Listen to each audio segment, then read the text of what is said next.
Halo, perkenalkan kami dari kelompok 3 kelas 9 mata kuliah Literasi ICT dan Media Pembelajaran IPS yang beranggotakan Ilsya Mulia Insani, Bentang Nala Narendrayanto, Mia Desiani, dan Ufaira Aulia Rahmah. Di video kali ini, kita akan belajar mengenai ketergantungan antar ruang dan pengaruhnya terhadap kesejahteraan masyarakat. Tunggu apa lagi? Yuk simak penjelasannya. Halo semuanya. Hal pertama yang akan dibahas kali ini adalah perdagangan internasional. Yang pembahasannya ada 3, yaitu 1. Pengertian perdagangan internasional, 2. Faktor-faktor perdagangan internasional, dan 3. Manfaat dan hambatan perdagangan internasional. Coba kalian lihat gambar ini deh. Kegiatan apa yang sedang terjadi di gambar itu? Kegiatan yang sedang mereka lakukan adalah menurunkan barang di pelabuhan yang berasal dari negara lain. Nah, kegiatan tersebut termasuk ke dalam perdagangan internasional, teman-teman. Perlu diketahui bahwa perdagangan tidak hanya dilakukan dalam suatu negara, tetapi juga dilakukan antar negara.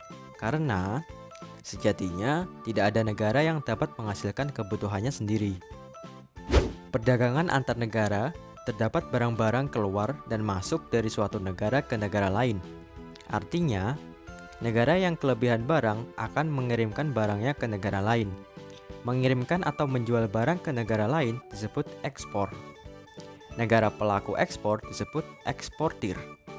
Dan jika suatu negara kekurangan barang kebutuhan untuk memenuhinya, memerlukan barang dari negara lain. Masuknya barang dari negara lain ini disebut dengan impor. Negara pelaku impor disebut importir. Jadi, dapat disimpulkan bahwa perdagangan internasional adalah proses pertukaran barang dan jasa antara dua negara atau lebih dengan tujuan mendapatkan keuntungan atau laba. Pembahasan kedua yakni faktor-faktor perdagangan internasional. Pada dasarnya, perdagangan internasional muncul dilatar belakangi oleh kemampuan menghasilkan barang antar negara yang satu dengan yang lain berbeda. Perbedaan inilah yang mendorong terjadinya perdagangan internasional. Faktor yang mendorong terjadinya perdagangan internasional antara lain 1. Perbedaan sumber daya alam yang dimiliki oleh setiap negara. Yang kedua, perbedaan tingkat kualitas sumber daya manusia. Ketersediaan sumber daya alam memerlukan daya dukung kemampuan sumber daya manusia. Suatu negara yang mempunyai sumber daya manusia dilihat dari segi kualitasnya yang akan menghasilkan barang dan jasa dengan mutu atau kualitas yang lebih baik. Yang ketiga, perbedaan ilmu pengetahuan dan teknologi. Negara yang menguasai ilmu pengetahuan dan teknologi akan mampu memproduksi barang dan jasa yang lebih banyak, bermutu, dan efisien dibanding dengan negara yang tidak menguasainya. Yang keempat, perbedaan budaya. Perbedaan budaya suatu negara akan mempengaruhi barang yang dihasilkan. Misalnya, seni ukir dan batik Indonesia merupakan daya tarik sendiri bagi negara lain untuk membeli barang tersebut. Pembahasan ketiga yaitu manfaat dan hambatan perdagangan internasional. Yang pertama, manfaat perdagangan internasional. Berikut ini merupakan manfaat dari perdagangan internasional, antara lain 1. Setiap negara dapat memenuhi kebutuhan barang dan jasa. 2. Dapat memperoleh barang atau jasa dengan harga yang lebih murah. 3. Mendorong kegiatan ekonomi dalam negeri. 4. Memperluas lapangan pekerjaan, dan seterusnya. Adapun hambatan dari perdagangan internasional. Yang pertama adalah ancaman perang. Ancaman ini merupakan ancaman paling serius bagi perdagangan luar negeri. Itulah sebabnya setiap negara berusaha untuk tidak bergantung pada perdagangan dengan negara lain. Sebab, bila terjadi perang, maka perekonomian negara-negara yang terlibat perang akan mengalami akibat yang buruk. Yang kedua, peraturan atau kebijakan negara lain, seperti proteksi. Proteksi sendiri memiliki pengertian kebijakan pemerintah untuk melindungi produksi dalam negeri yang merupakan hambatan dari perdagangan internasional. Yang kedua adalah kuota, yang merupakan kebijakan untuk membatasi jumlah ekspor dan impor dari dari suatu negara. Dan tarif, kebijakan pajak atas barang impor dan ekspor yang bertujuan untuk dapat meningkatkan devisa negara, serta dimaksudkan untuk melindungi produk dalam negeri. Dan yang terakhir adalah dumping, di mana kebijakan untuk menjual barang di luar negeri lebih murah daripada di dalam negeri dengan tujuan untuk meningkatkan devisa negara. Halo, Assalamualaikum warahmatullahi wabarakatuh. Selamat pagi adik-adik. Perkenalkan, nama kakak Ilsa. Dalam kesempatan kali ini, kakak akan menjelaskan materi mengenai mengembangkan ekonomi kreatif berdasarkan potensi wilayah untuk meningkatkan kesejahteraan masyarakat. Yang pembahasannya terdiri dari yang pertama, konsep ekonomi kreatif, yang kedua, jenis-jenis ekonomi kreatif, dan yang ketiga, upaya meningkatkan ekonomi kreatif. Oleh karena itu, yuk simak videonya terus. Kalian semua tahu tidak bahwa kuliner, kerajinan tangan, aksesoris, fashion, periklanan, serta game merupakan kegiatan ekonomi kreatif yang sedang booming akhir-akhir ini. Pemuda masa kini yang mudah menjangkau segala informasi melalui internet memiliki peluang yang besar untuk terlibat dalam ekonomi kreatif bangsa. Saat ini sektor ekonomi menjadi sangat penting dan semakin besar sumbangsinya terhadap perekonomian nasional di Indonesia. Nah, gimana nih? Kalian semakin tambah penasaran kan buat tahu lebih lanjut tentang ekonomi kreatif? Yuk simak videonya baik-baik. Sebelumnya kakak ingin bertanya nih kepada adik-adik, apa yang kalian ketahui tentang ekonomi kreatif? Ya benar, ekonomi kreatif adalah sebuah konsep bidang perekonomian di era ekonomi yang baru dengan mengutamakan kreativitas dan informasi yang mengedepankan sumber daya manusia yang memiliki ide dan pengetahuan yang digunakan sebagai faktor utama dalam produksi. Kemudian pembahasan yang kedua yaitu mengenai jenis-jenis ekonomi kreatif. Sebagaimana kita ketahui bahwa Indonesia memiliki 14 subsektor ekonomi kreatif. Ada apa saja ya? Yuk kita bahas satu persatu. Subsektor yang pertama yaitu periklanan atau advertising. Kegiatan ini berkaitan dengan jasa periklanan yaitu komunikasi satu arah dengan menggunakan media tertentu. Subsektor yang kedua yaitu arsitektur. Kegiatan ini berkaitan dengan segi desain, tidak hanya untuk desain rumah, tapi juga untuk desain perkantoran atau publik lainnya. Subsektor yang ketiga yaitu pasar barang seni. Kegiatan ini berkaitan dengan perdagangan barang-barang asli, unik, dan langka, serta memiliki nilai-nilai estetika, seni, dan sejarah yang tinggi. Subsektor yang keempat yaitu kerajinan atau craft. Kegiatan ini berkaitan dengan kreasi, produksi, dan distribusi produk yang dibuat atau dihasilkan oleh tenaga pengrajin yang berawal dari desain awal sampai proses penyelesaian produknya. Subsektor yang kelima yaitu desain. Industri kreatif ini berkaitan dengan kreasi desain grafis, desain interior, desain produk, dan lain-lain. Subsektor yang keenam yaitu fashion. Kegiatan ini berkaitan dengan kreasi desain pakaian, desain alas kaki, dan desain aksesoris model lainnya. Subsektor yang ketujuh, video, film, dan fotografi. Kegiatan ini berkaitan dengan kreasi produksi, video, film, dan jasa fotografi serta distribusi rekaman video dan film.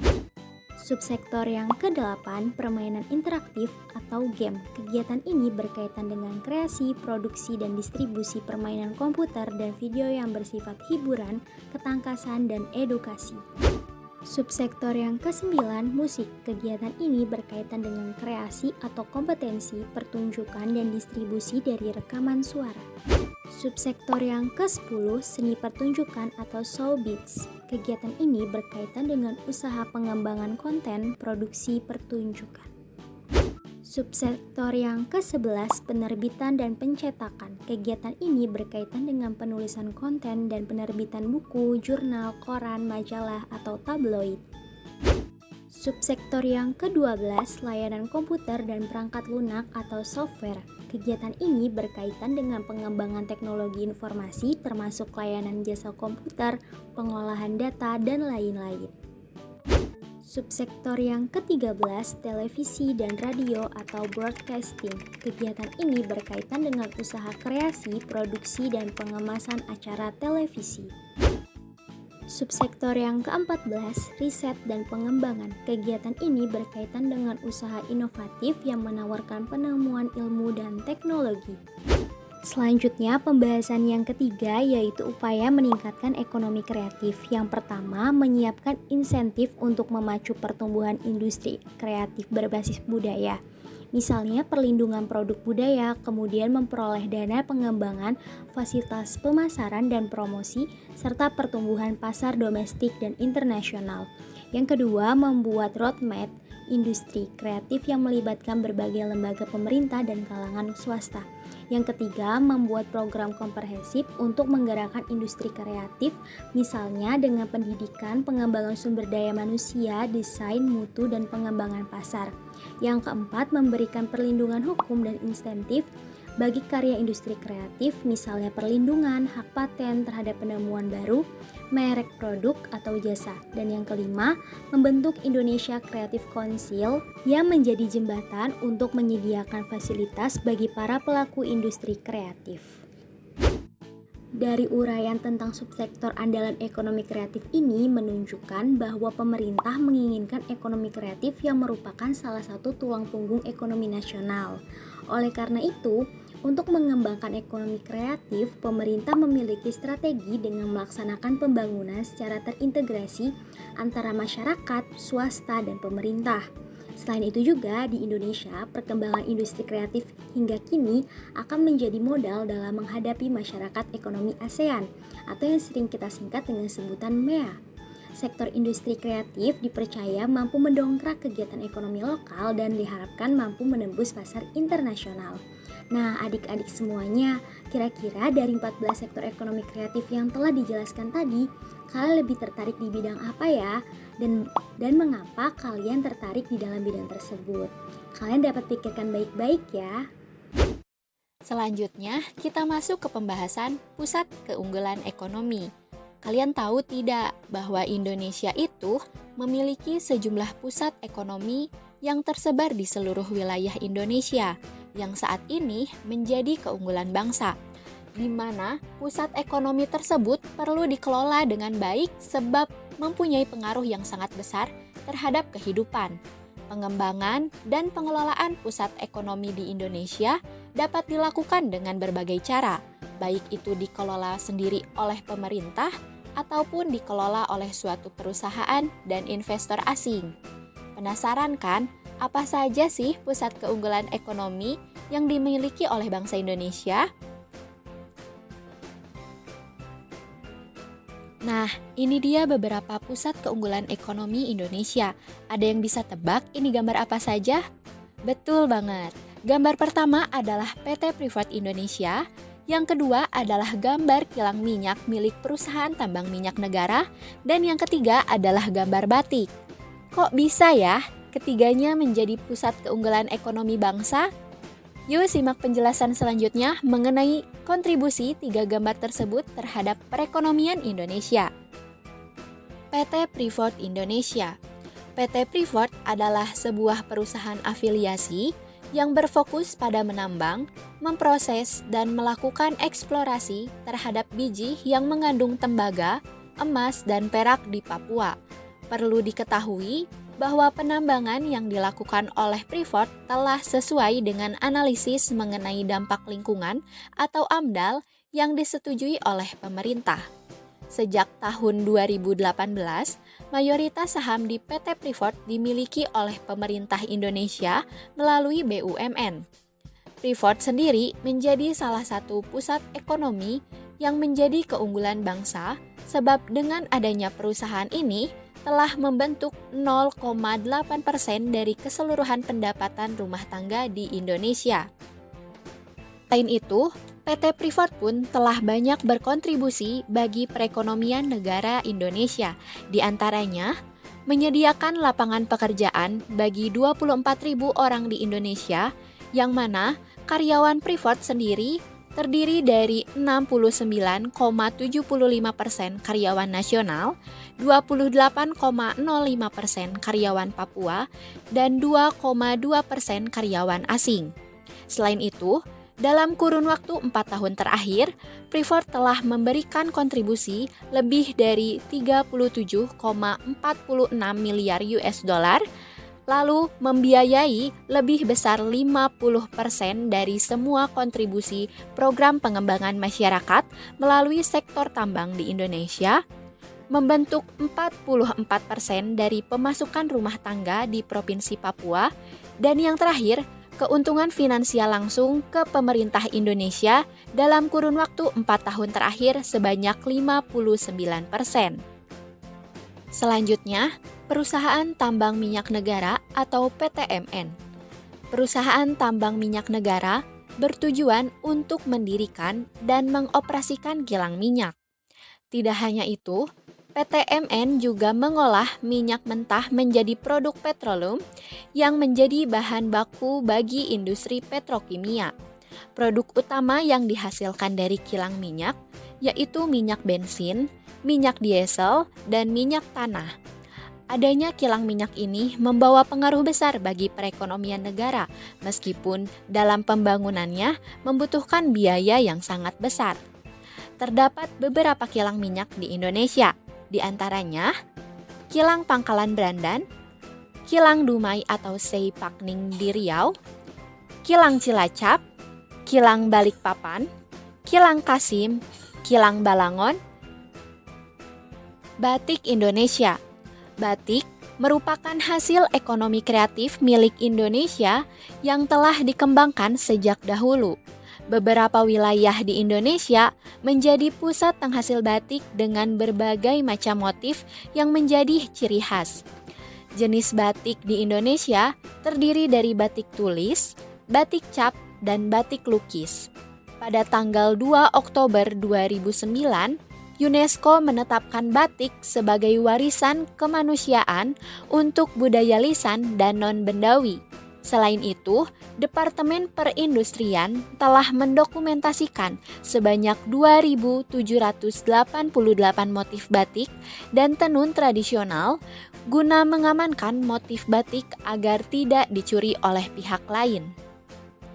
Ekonomi yang dimiliki oleh Indonesia tentunya membuat kita semakin bangga menjadi bagian dari negara ini.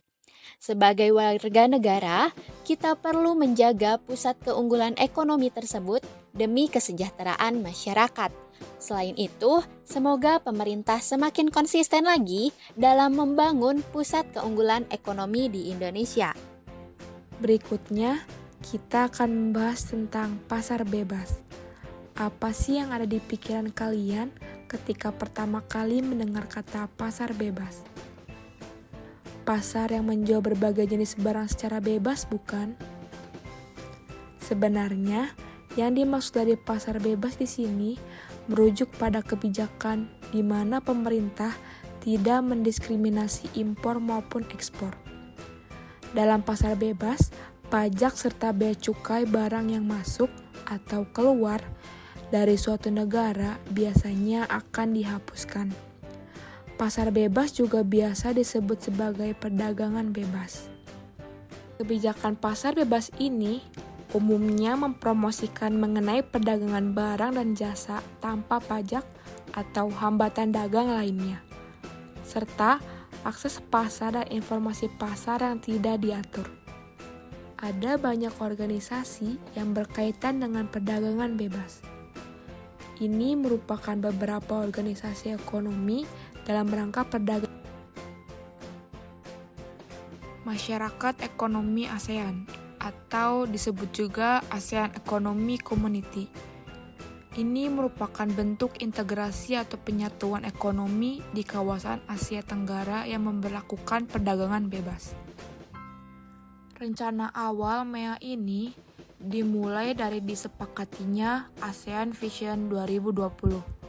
Ketika berlangsungnya KTT ASEAN tahun 1997 di Kuala Lumpur, Malaysia.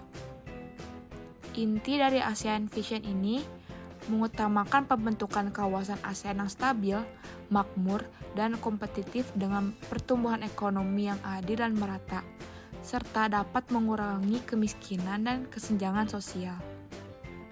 Dalam KTT selanjutnya di Bali bulan Oktober 2003 dinyatakan MEA akan diberlakukan tahun 2020. Namun, MEA dimulai lebih cepat, yaitu tahun 2015, sesuai dengan hasil KTT ke-12 pada Januari 2007. Misi MEA menjadikan perekonomian di ASEAN lebih baik, serta mampu bersaing dengan negara-negara yang ekonominya lebih maju, dan dapat menjadikan posisi ASEAN menjadi lebih strategis di kancah internasional. Tujuan MEA ada 4 pilar. Yang pertama, kawasan yang memiliki perkembangan ekonomi yang merata dengan memprioritaskan pada usaha kecil menengah. Kedua, dibentuk sebagai kawasan ekonomi dengan tingkat kompetisi yang tinggi. Yang ketiga, sebagai pasar tunggal dan basis produksi internasional dengan elemen aliran bebas, barang, jasa, investasi, tenaga kerja terdidik, dan aliran modal yang lebih bebas. Yang keempat, diintegrasikan secara penuh terhadap perekonomian global. Selanjutnya ada ASEAN Free Trade Area atau AFTA. Ini merupakan wujud dari kesepakatan negara-negara ASEAN untuk membentuk suatu kawasan yang bebas perdagangan dalam rangka meningkatkan daya saing ekonomi kawasan regional ASEAN dengan menjadikan ASEAN sebagai basis produksi dunia serta menciptakan pasar regional. Dibentuk pada KTT ASEAN keempat di Singapura tahun 1992. Awalnya, AFTA direncanakan akan dicapai dalam 15 tahun, dari tahun 1993 sampai 2008. Namun, dipercepat menjadi 2003 dan dipercepat lagi menjadi tahun 2002. Skema Common Effective Preferential Tariff for ASEAN Free Trade Area merupakan suatu skema untuk mewujudkan AFTA melalui penurunan tarif hingga menjadi 0-5%, penghapusan pembatasan kuantitatif, dan hambatan-hambatan non-tarif lainnya. Perkembangan terakhir AFTA adalah penghapusan semua bea cukai impor barang bagi Brunei pada tahun 2010 dan negara ASEAN lainnya pada tahun 2015.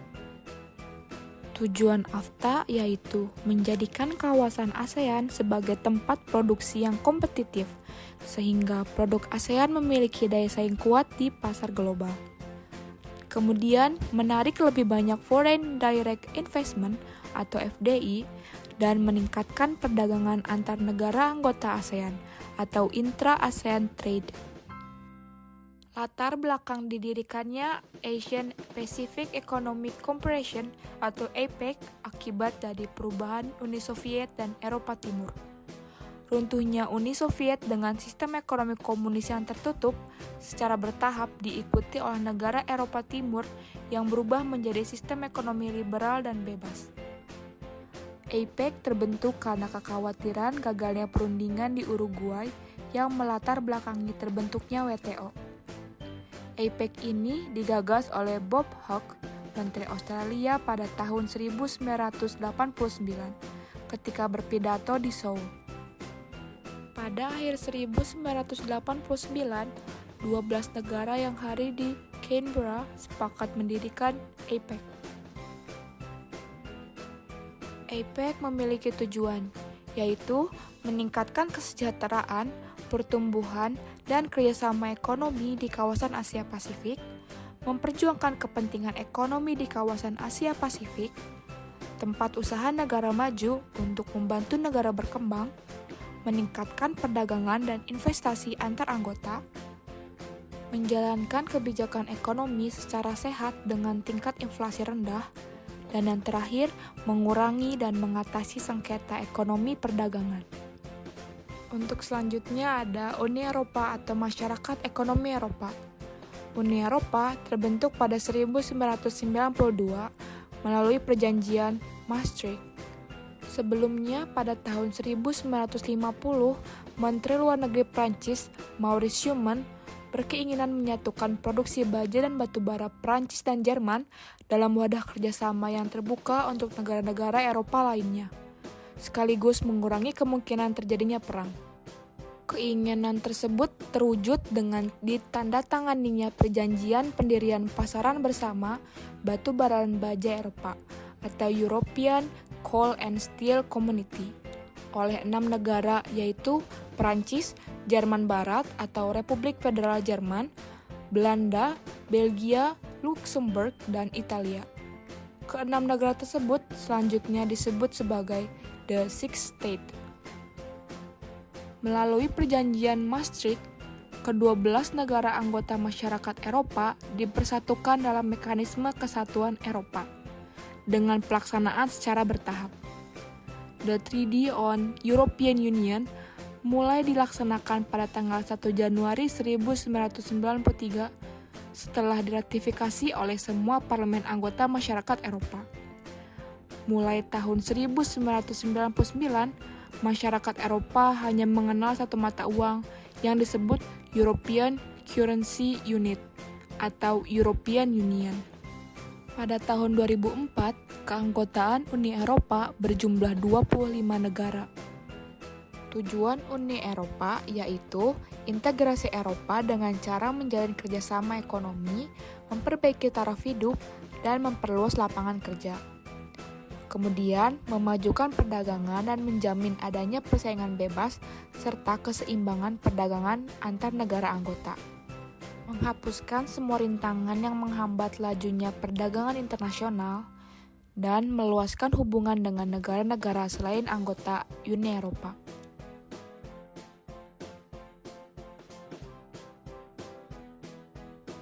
Yang terakhir ada WTO atau World Trade Organization.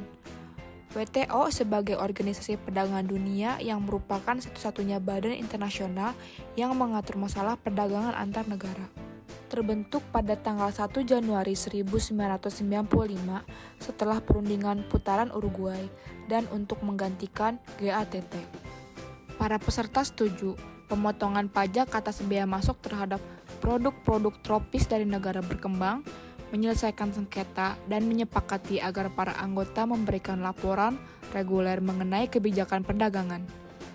Perdagangannya meliputi barang, jasa, kepemilikan intelektual, dan penyelesaian sengketa.